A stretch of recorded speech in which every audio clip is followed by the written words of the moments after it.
Welcome to Siddharth academy. आज की इस वीडियो में हम सीडीपी की क्लास स्टार्ट कर रहे हैं। भाषा का पहला कौशल क्या कहलाता है? सुनना। भाषा का दूसरा कौशल क्या कहलाता है? बोलना। भाषा का तीसरा कौशल क्या कहलाता है? पढ़ना। भाषा का चौथा कौशल क्या कहलाता है? लिखना। सुनना और पढ़ना किस प्रकार के कौशल हैं? ग्रहणात्मक। बोलना और लिखना किस प्रकार के कौशल हैं? अभिव्यक्तात्मक। भाषा अर्जन कैसा अधिगम है? स्वाभाविक। भाषा अधिगम कैसा अधिगम है? औपचारिक। भाषा शिक्षण का मुख्य उद्देश्य क्या है? संप्रेषण क्षमता का विकास करना। मातृभाषा सीखना क्या कहलाता है? भाषा अर्जन कहलाता है। 11। विद्यालय में भाषा सीखना क्या कहलाता है? विद्यालय में भाषा सीखना भाषा अधिगम कहलाता है। त्रुटियां किसका संकेत हैं? सीखने की प्रक्रिया का। उपचारात्मक शिक्षण का उद्देश्य क्या है? कमियां दूर करना। निदानात्मक परीक्षण का उद्देश्य क्या है?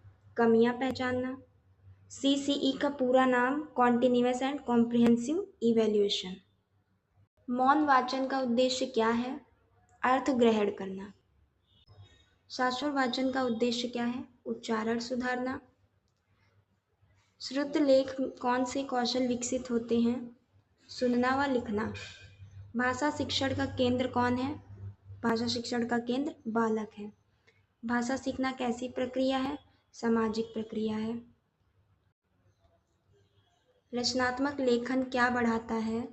कल्पना शक्ति बढ़ाता है। भाषा प्रयोगशाला किसके विकास में सहायक है? भाषा कौशल में सहायक है। कहानी विधि किसके लिए उपयोगी है? भाषा विकास। खेल विधि का मुख्य लाभ है रुचिकर अधिगम। भाषा शिक्षण में शिक्षा की भूमिका क्या है? मार्गदर्शक करना। भाषा विकास का आधार क्या है? शब्द भंडार। पठन कौशल का मुख्य उद्देश्य बोधगम्यता। लेखन कौशल किससे विकसित होता है? अभ्यास करने से। बालक की त्रुटियां पर शिक्षक को क्या करना चाहिए? सुधारात्मक सहायता करनी चाहिए। सीखना किस पर आधारित है? अनुभव पर। भाषा का प्रमुख कार्य क्या है? संप्रेषण। चित्रों का उपयोग क्यों? रुचि एवं समझ बढ़ाने हेतु। समूह कार्य का लाभ क्या होता है? सहयोगात्मक अधिगम। भाषा सीखने का सर्वोत्तम माध्यम अभ्यास करना।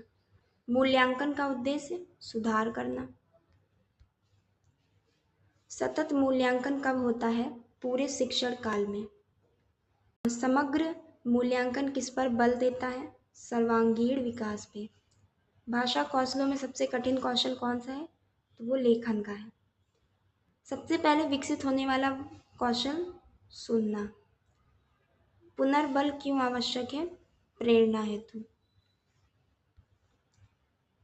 बाल साहित्य किसके लिए उपयोगी है? तो ये बाल विकास के लिए।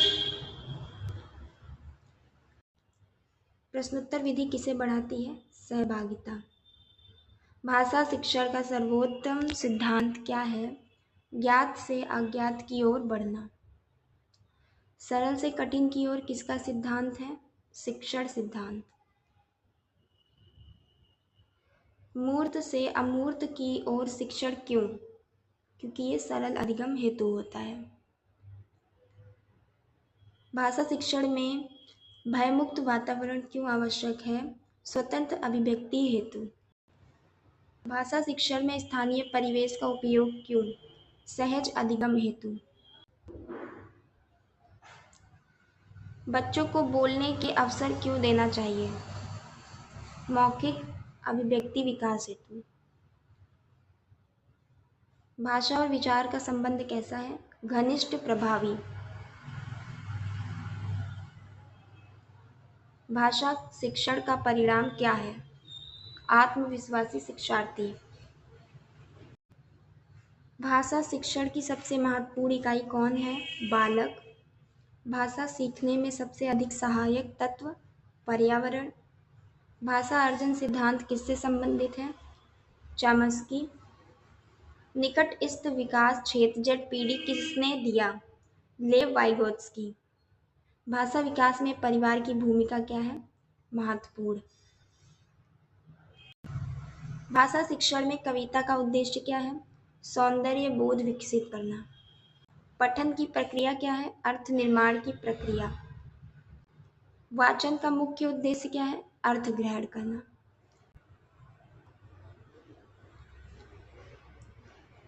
भाषा शिक्षण में त्रुटि विश्लेषण क्यों किया जाता है? कमियां जानने हेतु। भाषा सीखने में प्रेरणा का क्या महत्व है? अत्यधिक। भाषा शिक्षण में परियोजना कार्य किसे बढ़ावा देता है? स्व अधिगम को। कक्षा चर्चा का उद्देश्य क्या है? विचार अभिव्यक्ति। भाषा का सबसे छोटा सार्थक रूप शब्द कहलाता है। भाषा शिक्षण में सहपाठी अधिगम का लाभ सहयोगात्मक सीखना होता है। भाषा विकास का प्रमुख साधन संवाद है। भाषा शिक्षण में अभिनय का उपयोग क्यों? अभिव्यक्ति विकास हेतु। सीखने की प्रक्रिया में शिक्षक की क्या भूमिका होती है? सुविधा दाता। भाषा कौशलों का विकास किससे होता है? तो ये अभ्यास करने से होता है। बालक केंद्रित शिक्षा का आधार रुचि एवं आवश्यकता है। पठन सामग्री कैसी होनी चाहिए? रुचिकर एवं स्तरानुकूल। भाषा शिक्षण में व्याकरण कैसे पढ़ाया जाना चाहिए? प्रयोग के माध्यम से। भाषा शिक्षण में सर्वोत्तम तरीका क्या होना चाहिए? क्रियात्मक शिक्षण। सीखने में प्रतिक्रिया फीडबैक का कार्य क्या होता है? सुधार करना। भाषा शिक्षण में चित्र पुस्तकें क्यों उपयोगी हैं? दृश्य अधिगम हेतु।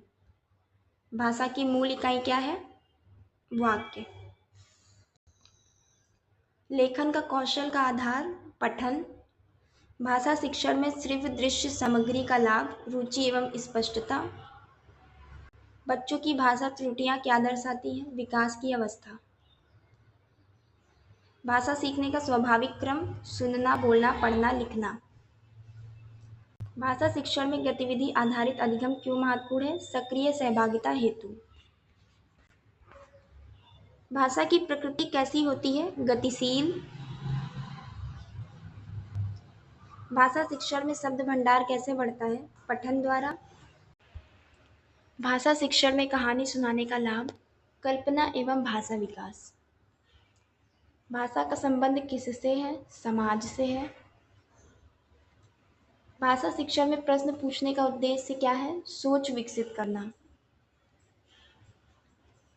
भाषा शिक्षण में अनुकरण का महत्व क्या है? भाषा सीखने में सहायता। भाषा शिक्षण का मूल्यांकन किस पर आधारित होना चाहिए? प्रदर्शन पर। भाषा विकास का पहला माध्यम क्या होता है? परिवार होता है। बच्चों में लेखन रुचि कैसे बढ़ती है? नियमित अभ्यास से। प्रभावी भाषा शिक्षक की विशेषता क्या होती है? धैर्यशीलता बनाए रखना। भाषा शिक्षण में खेल गतिविधियां क्यों उपयोगी हैं? रुचि बढ़ाने हेतु। पढ़ने की आदत कैसे विकसित होती है? नियमित पठन से। भाषा शिक्षण में रचनात्मकता क्यों आवश्यक है? स्वतंत्र अभिव्यक्ति हेतु। भाषा का प्रमुख सामाजिक कार्य क्या है? संचार करना। भाषा शिक्षण में सबसे महत्वपूर्ण संसाधन कौन है? बालक का अनुभव। भाषा सीखने में गलतियां क्या है? सीखने का स्वाभाविक भाग। भाषा शिक्षण का अंतिम लक्ष्य क्या है? प्रभावी संप्रेषण। भाषा शिक्षण में मूल्यांकन कब होना चाहिए? निरंतर। भाषा शिक्षण में सहभागिता क्यों आवश्यक है? सक्रिय अधिगम हेतु। यूपी टेट हिंदी पेडागोजी का सबसे महत्वपूर्ण विषय क्या है? यूपी टेट हिंदी पेडागोजी का सबसे महत्वपूर्ण विषय क्या है? भाषा अर्जन एवं अधिगम। Thanks for watching, like share and subscribe.